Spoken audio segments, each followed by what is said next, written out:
We more often than not regret or apologize only after our actions have come back to haunt us. So, what do you do when you pay the price for trying to make everybody happy through those actions? Her name is Kim. She first transferred to my school in the 6th grade, and I didn't know her, so naturally I never thought anything of her. But now, she's probably the greatest person I've ever known. She has my sense of humor, she's smart, has a big love for music just like me, loved nature, is very independent, and honest. She's short with a very thin frame and dark brown hair down to the middle of her back. We started talking in our junior year of high school. We were paired in our shared art class and I didn't think of her anything as more than a classmate who I honestly thought was kind of pretty. She wore these expensive looking but still casual clothes, some nice earrings, and what looked like the latest iPhone. So she was wealthy, I assumed, at least more than most. I walked to her table and sat down next to her. It was about 2 minutes of painful silence before the first words were said. So, what do you want to paint? She asked. It's up to you, I guess, I responded. Really? Come on. I have nothing, seriously. Fine. I say we paint the Shire. The what? No. You're joking. No, I'm not joking. The Lord of the Rings. Oh, I haven't seen it. Watch it. You'll never forget your first time watching the entire trilogy. That was pretty much our first conversation. It wasn't until the last week of our junior year when I thought of her as a friend, and we were somewhat close. So I saw no problem in asking her to hang out after school. I was so nervous even though I just thought of her as a friend, and I wanted my invitation to be as friendly as possible, so I just simply said, "Hey, do you want to stay after school and go on a walk?" I couldn't just ask to go to her house as she lives with her aunt. And because I'm pretty poor, so I didn't have access to a car. And to my surprise, she said yes. I honestly felt butterflies when she said it, and I let out an uncontrolled sigh of relief afterward. It went great, and it was tons of fun. It started kind of awkward. I mean, we're friends, but this just felt different than sitting in a classroom and making jokes. We walked to the mall and just walked around in it, not buying anything, but still going into every store. We talked the whole time about, well, life.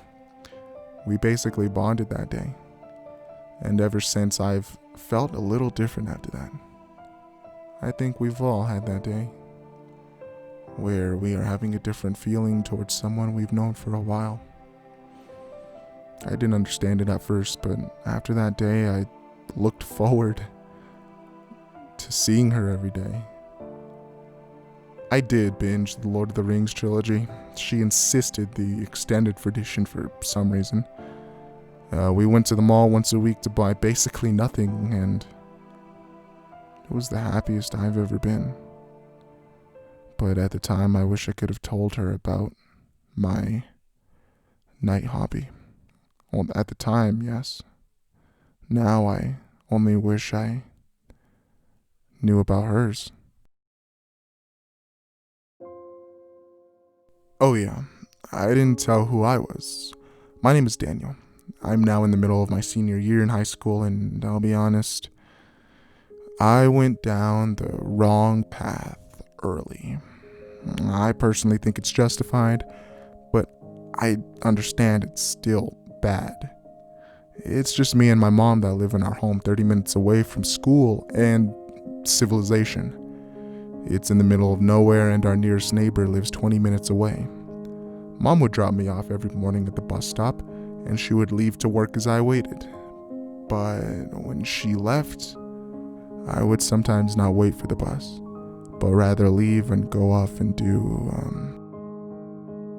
not good things. See, this night hobby I mentioned?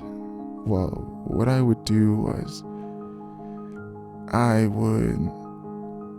would break into houses at night.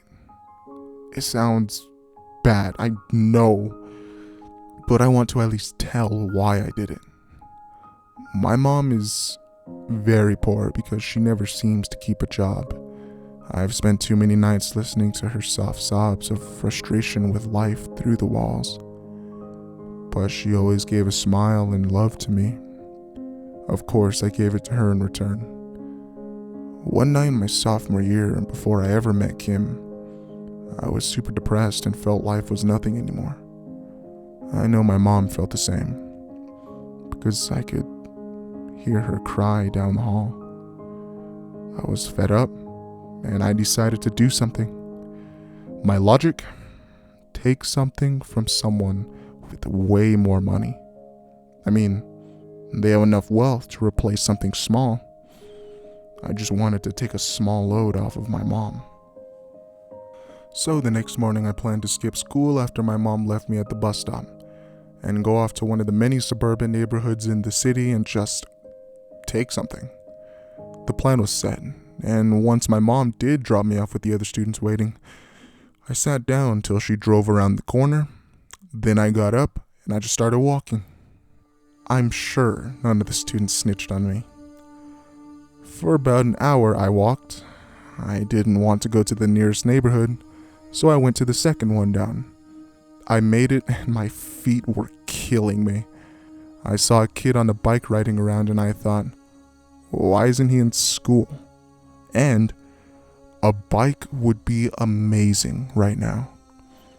I then went behind a house and waited. Luckily, no one saw me just standing around a corner stalking this guy on a bike. I played the waiting game and I won. He eventually set the bike on the wall of his house and walked inside. With so many nerves and anxiety, I sprinted towards the house, got on the bike, and pedaled straight for the exit. I didn't look back and pedaled all the way to the bus stop. Obviously, by then, the students were at school, so I took the bike further to the nearest Walmart about 10 minutes away, using the bike. I stole a can of black spray paint, I bought a soda to avoid suspicion, and left. When I rode the bike back to the bus stop, I went into the woods that led to my house and spray painted the light blue bike completely black. I got pretty high on the fumes. I didn't know that would happen. Karma, I guess. That was my first and second time stealing something, and it honestly felt good. The adrenaline was like a drug, and I wanted to do it again. After that, I didn't take the bike home because my mom would notice, so I hid it in some branches, leaves, and other stuff around in the woods I could find. I hid it near the bus stop, so when I wanted to skip school, I had a ride. Once a week, I would go and ditch school completely to steal something new. What I consider as my first big robbery was a car. It was a 2014 Toyota. It was a 2014 Toyota Camry, and I just looked up how to unlock doors on YouTube. And after some practice on Mom's cheap car, I tried it on this Toyota.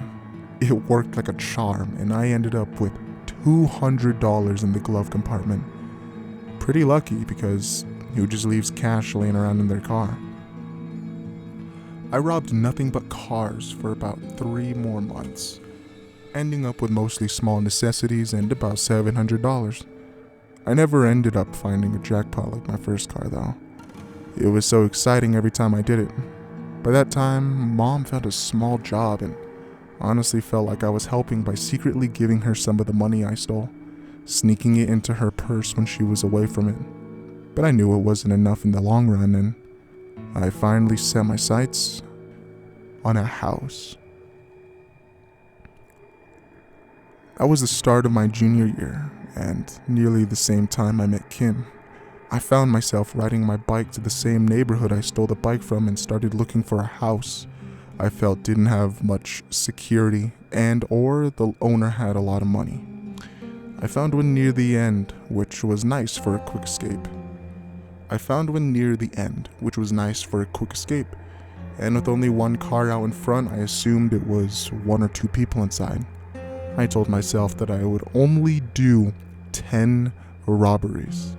10, because I was already cutting it close with everything else. And after about a week of looking, I found the perfect house. The yard was right up against the tree line to the woods, which would help with my getaway.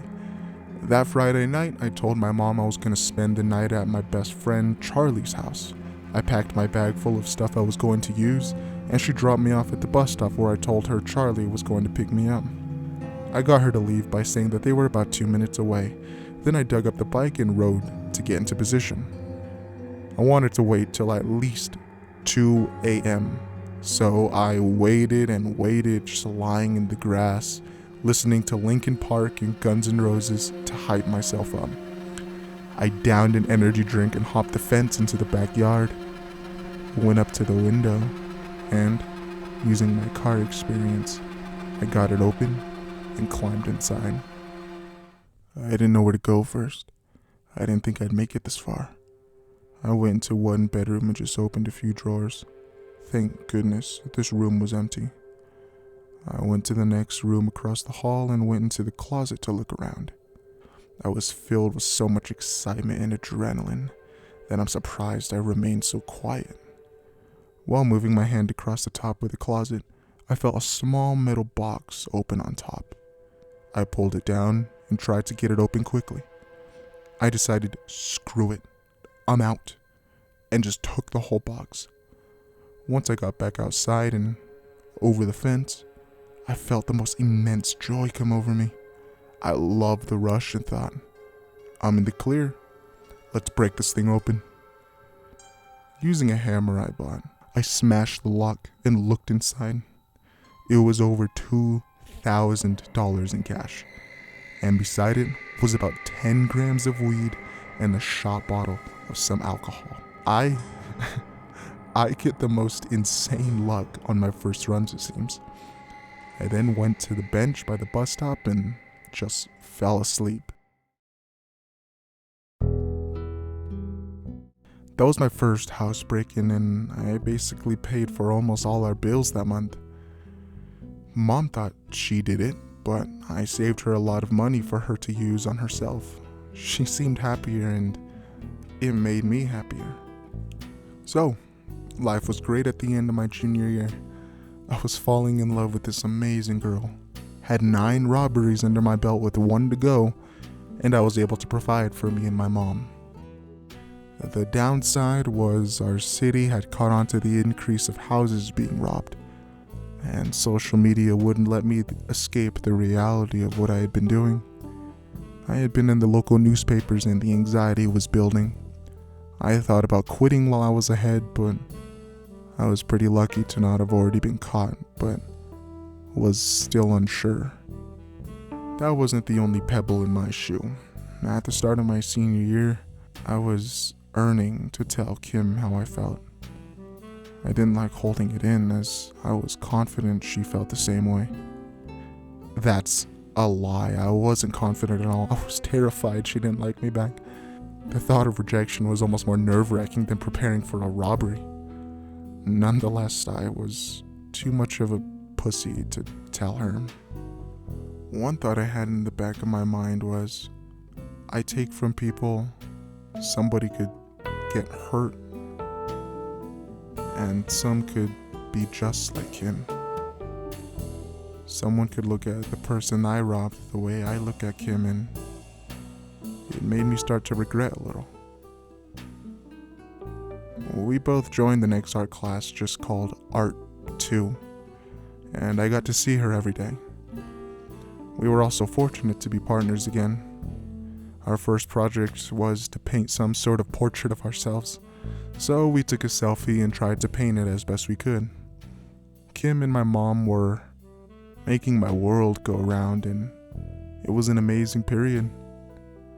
I was feeling pretty good about life and felt invincible, and that's a very bad feeling to have. Kim's birthday was coming up, and when I asked her what she wanted, she just said that I didn't have to get her anything. She said she had enough already, but I wasn't going to listen to that, and I wanted to get her something nice. I'm terrible at gifting, plus I'm poor. She loves the Lord of the Rings franchise and the band Queen. I mean, who doesn't love both those things? Duh. So I had my eye on getting her the extended edition box set of the trilogy and a vinyl of Queen's A Night at the Opera. It's my favorite album, period, and I hope she'll like it. Furthermore, back at home, Mom told me that she was looking at trading in her car, and she was going to save up money for a while to do so. But I thought, well, I can most certainly help with that. But I was still broke, and I needed to get good gifts and help pay for a car. I started to hate myself more and more each job. Each time I entered a house, I thought of Kim. What would she think of me if she found out? I promised myself 10 jobs, and I was on number 9. I kept telling myself that these people could afford to lose the small amount I took. Well, small for them. I said I was loving life. And I was. But only the outside of what I did at night. I was already feeling the guilt hang above my head before the last robbery. But was also relieved that it was almost over. And I could pursue a normal way of getting money like a part-time job. I could sleep at night again and grow more with Kim. Maybe finally ask her to be my girlfriend. But the only way to get to that chapter of my life, I would have to finish writing the one I was on. It was time to start planning for my biggest and final job.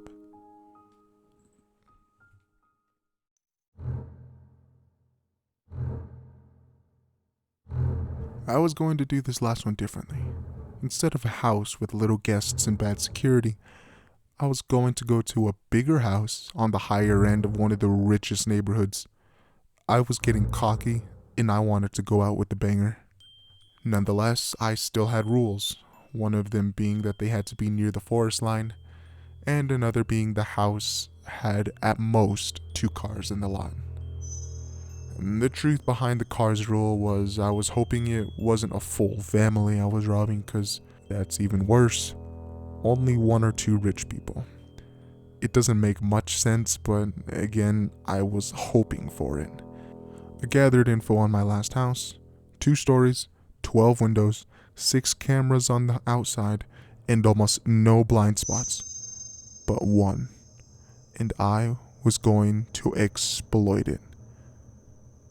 See, they pan left to right, and there are 2 at the exact same time pan to opposite directions, so the middle would be clear for about 5 seconds. Yes, I counted.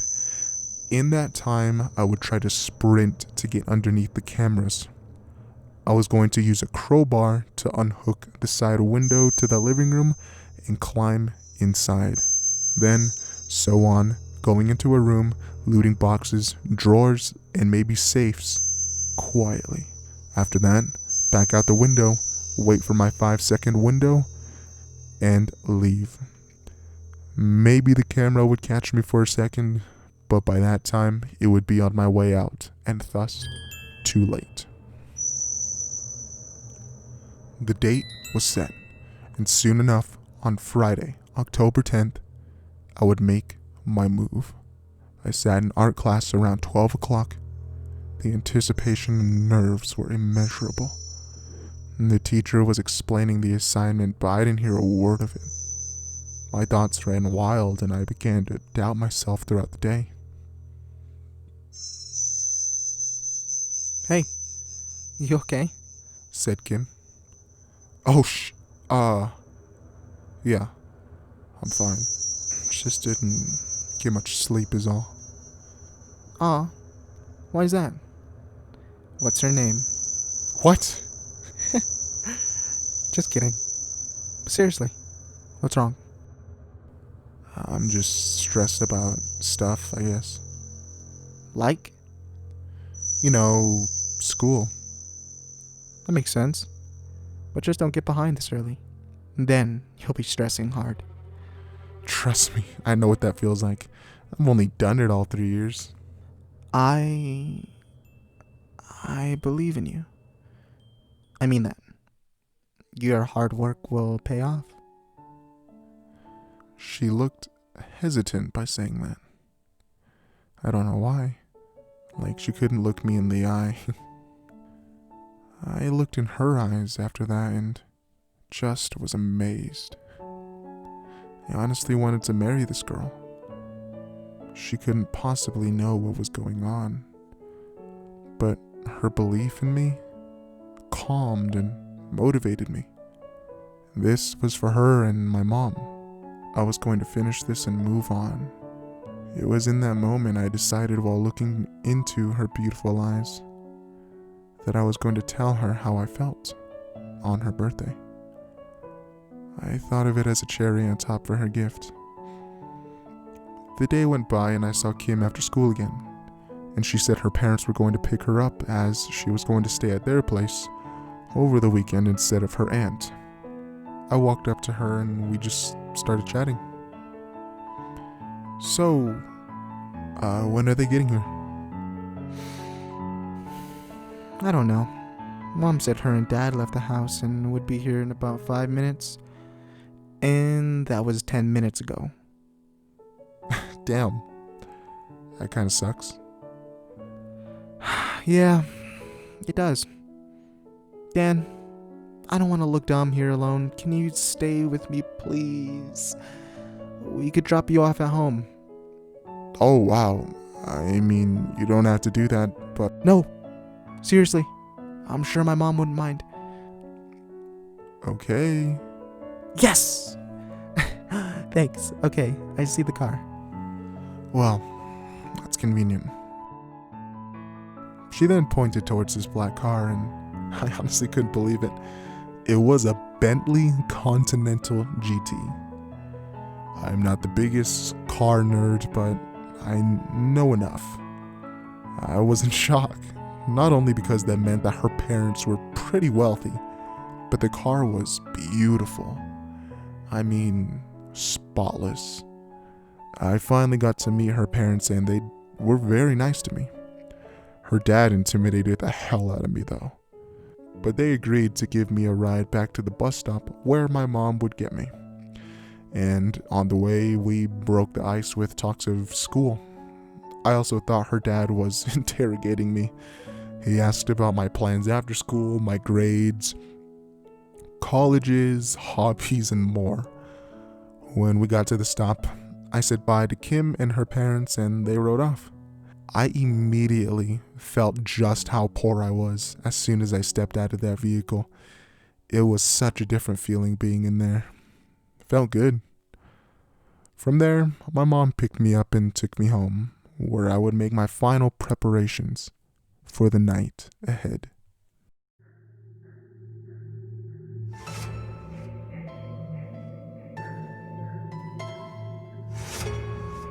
All I did for the rest of that day was just think and think.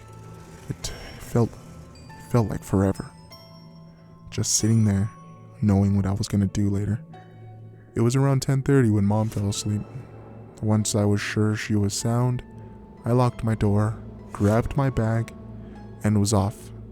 I hopped out my window and went around to where I hid my bike. I hid it around the perimeter of my house for this occasion, and I started to ride.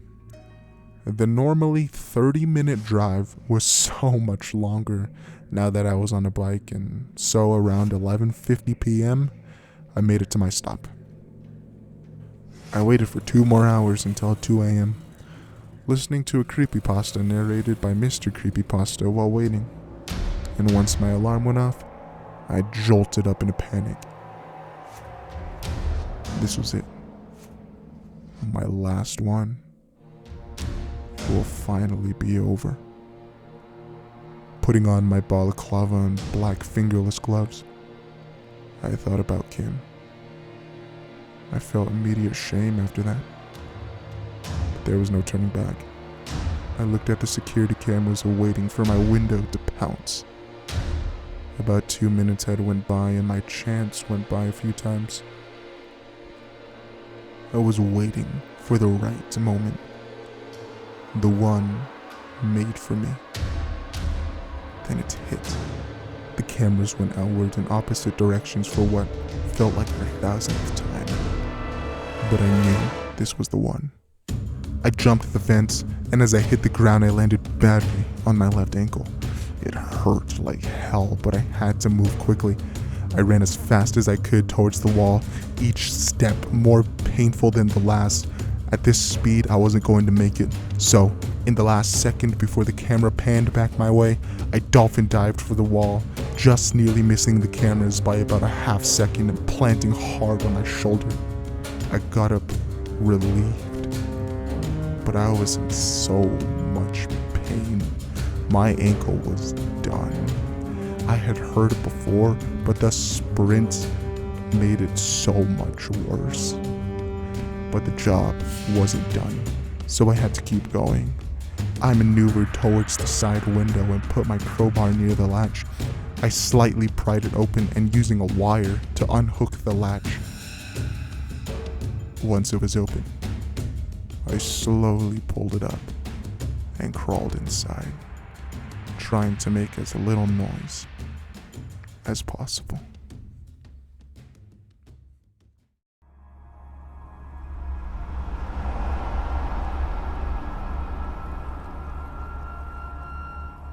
I was in. It was dead quiet and nearly pitch black, with the only light being the back porch light leaking in through the window and casting my shadow onto the living room wall. I carefully walked towards the hallway before seeing a nice JBL speaker by the lamp. I grabbed it and put it in my bag and kept walking. Once in the hallway, I put my ear up to the first door. I heard snoring. So, there was no going in there. I went to the next and heard no sound. So I tried the door and turned it with a slight creak. I went in and had the dresser in my sight. I walked over to it and opened the first one. It was just panties. So, a girl stayed in this room. I saw AirPods on the top and put those in my bag. Then I found a purse, and without looking at the ID, I grabbed the money. But what caught my eye next was gold, a jewelry box, and judging by the look of this house, it held some expensive stuff. I opened the jewelry box and found a beautiful necklace. This was perfect. Who knows how much this was worth? I was getting excited till I felt something loose underneath the box. I turned it over and saw that it had a secret compartment underneath. That only means even more valuable stuff. I completely forgot about being quiet and why I was there when I heard something from behind me. It was a shuffle and what sounded like someone tossing and turning in a bed. There was someone in here. The dread and chills hit me hard. I'm such an idiot. I got caught up in seeing the dresser. I had forgotten to check my basic surroundings. I didn't move for what felt like minutes, but it couldn't have been more than 10 seconds. But then I heard her voice. Who are you? Her voice was so calm and collected, like she was greeting me. I started to shake in fear, but her voice sounded familiar. It was over. I started to turn around when she spoke again. I hope you know we have a gun, and you won't get far. She sounded like she was putting herself above me, like she had more power. I guess she kinda did. I now looked at her, and it was Kim. No.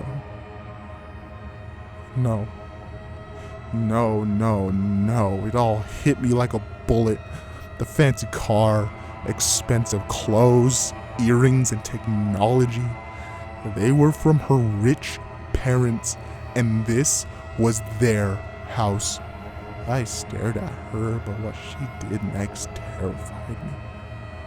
She put her finger up to her lips and shushed me. Don't move, or I'll scream as loud as I can. My dad will hear, and he will grab his gun and find you. I stared down at her with anger in my eyes, but my real emotion was heartbreak. I had broken into Kim's parents' house, but those emotions had to wait.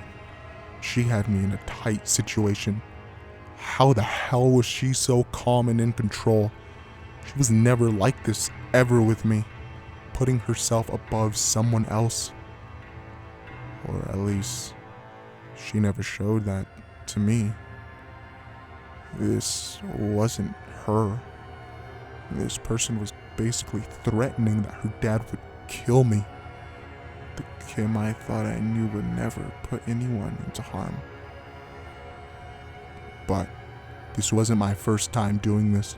Of course I had planned an escape, and I was about to use it. I still had my hands on the box behind my back. I thought that pretty necklace would do just fine. But it was Kim. I couldn't. Thoughts ran through my head. Guilt, pain, and regret just swallowed me. Do I take from her? But it's for her. The thoughts collided with each other. I stared at the floor, waiting for what she said next. That box you have there, it's very important. Could you put it down, please? Without responding in any way, I knew I had one chance. I dashed for the door with the box in hand, and true to her word, she let out a horrific scream that pierced through every wall in this big house. Trying to be quiet wasn't an issue anymore. I ran down the hallway and into the living room. But while turning, my sprained ankle reminded me that I wasn't going far. Putting all the weight on it and trying to turn, I collapsed in agonizing pain. I held in a scream of pain and tried to get back up, but it wasn't happening. I wouldn't get far like this. So I crawled to the kitchen next to the living room. While there, I heard loud footsteps behind me coming down the hall. It was her dad, and he was hunting me. There was a door in the back of the kitchen I saw, and I decided to go in there. I opened it and crawled in. It was pitch black. As soon as it closed, I heard her dad reach the living room. He cocked his weapon to let me know he was armed. I turned on my phone flashlight I had to better see. It flipped on. But what I saw next made me sick to my stomach. What lied ahead of me only lit by my small phone flashlight. was a board on the wall, and on it were dozens of teenage boys, all of them with red X's drawn over them, and written in red beside their names was one word: sold. But at the bottom of the list, the only one without an X or sold was an all too familiar name. It was mine. What the And before I could finish my sentence, I heard Kim's dad stomping towards the door. Crap, I told myself. I flipped my phone to the camera and took a photo with the flash on. I then got up on my good leg and hopped over behind a box, probably making noise in the process, but I didn't care. I had to get behind something. The door swung open and he reached for the light. The light pierced the room, and so did silence. I closed my eyes thinking I was gonna die. He was looking, but wasn't entering the room. Did anyone come in here? He spoke, but no response. He scoffed, turned the lights off, and closed the door.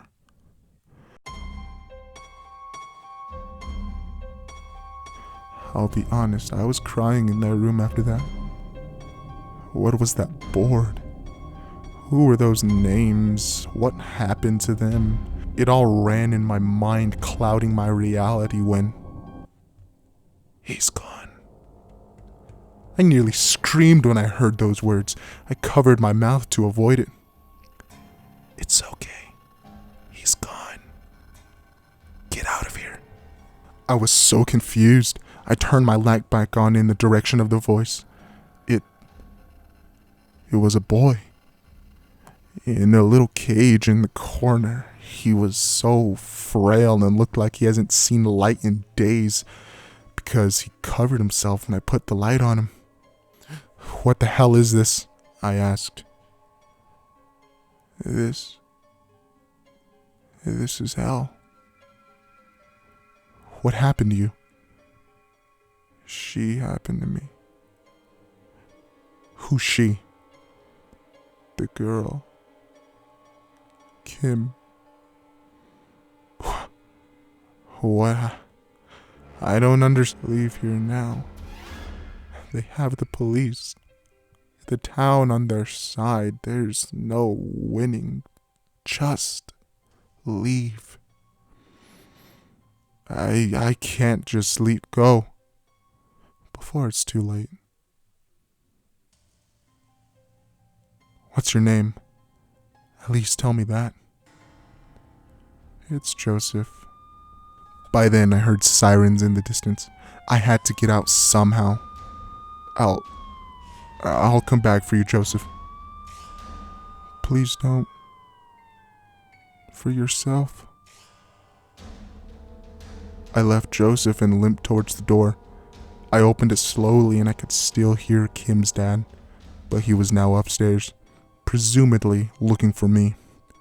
I limped towards the window, practically throwing myself out of it. I didn't care about the cameras anymore. Painfully, I walked through that backyard towards the fence. Thank God no one saw me. I hopped the fence and hit the ground hard. I landed on the bag I had on and it hurt like hell. Which reminded me, I still had the box. I hopped on my bike and rode into the woods. There was no way I was getting far going my usual route back home. My best bet, I thought, was to ride into the woods for a while, till it was clear. After about an hour of straight woods, I stopped. I got off and dropped to the floor, exhausted. Still in tears, I wondered about Kim. This wasn't how I usually thought of her, though. I thought of her as the greatest person in the world. My feelings were running wild and I didn't know what to think. Did I still love her? Did she even love me? After being in misery for a bit, I got back up and started the ride back home. It was 6 a.m. by the time I got back home. I had never felt so physically and mentally exhausted. The ride back was just excruciating for my mental health. I climbed back through my window, threw my bag in my closet, and collapsed in my bed.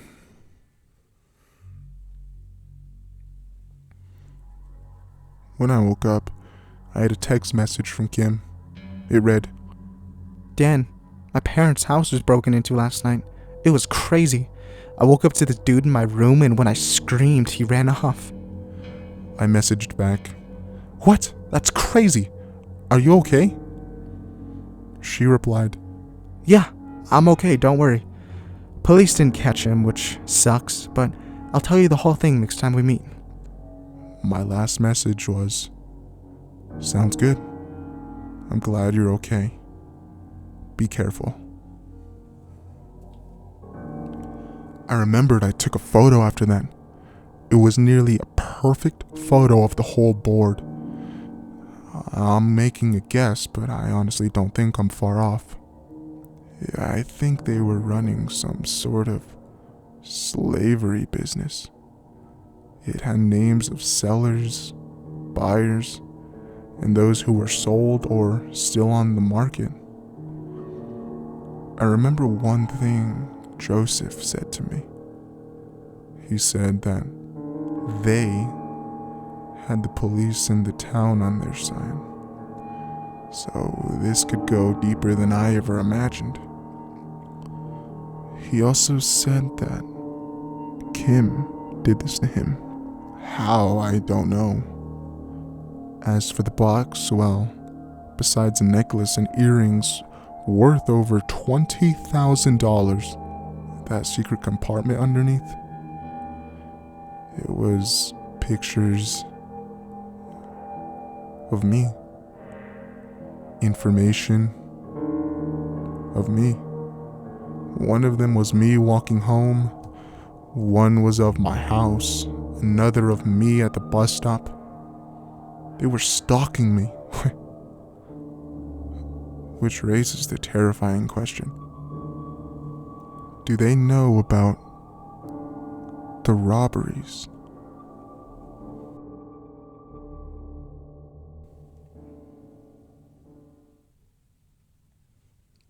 Everything you heard regarding my last robbery was on October 10th through the 11th. It's now May at the time I'm writing this. I'm at my lowest point in life. All I wanted to do was help my mom, and I got selfish. I regret what I've done. Every time I see Kim or her parents, I think of that night. Nonetheless, I still talk to Kim, but it has gotten to be more of a practice for my acting, since I can't look at her the same. I can't allow her to know that I know what her and her family do. My poor mother worries for me. I can't tell her why, and that hurts. Hopefully I'll just move away and hope to never see them again. Hopefully I'll just die. Hopefully instantly. Or a worst case scenario, I end up like Joseph. I'll update if anything goes down. Please, please stay safe, everyone. Sincerely, Dan.